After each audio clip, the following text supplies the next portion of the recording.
were struggling at the salon. I personally had to take money out of my pocket to pay salaries and stuff at the salon.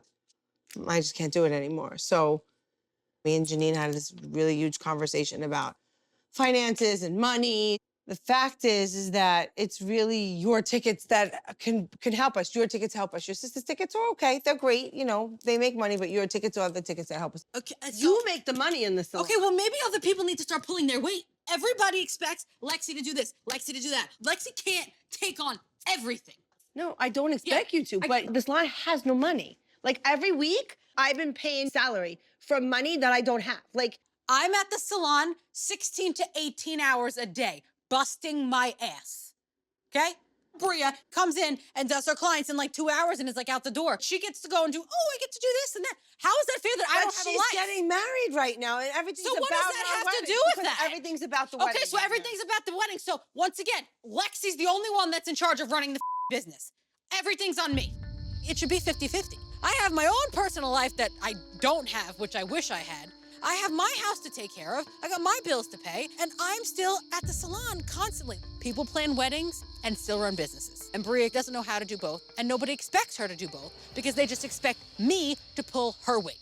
Tell Bria to get more clients. Don't wrap up at 3 o'clock in the afternoon and go home to play with babies. I've told her that leaving early and not taking clients after a certain time can't work anymore. It's always been this way. It's been this way for our whole lives, that I'm always, my bar is here and her bar is here.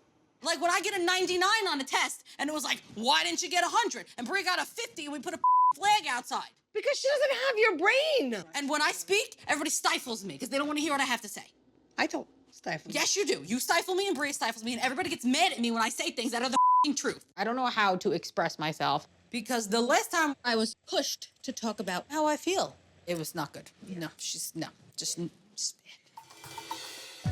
Lexi, you can talk to me. You want to talk? You want me to say what I'm going to say? That you told everyone you had sex with my mother? How about that? That is completely not true. Okay, sure. You're destroying my family. Nobody cares that your sister's planning a wedding. No offense, but I side with my other half.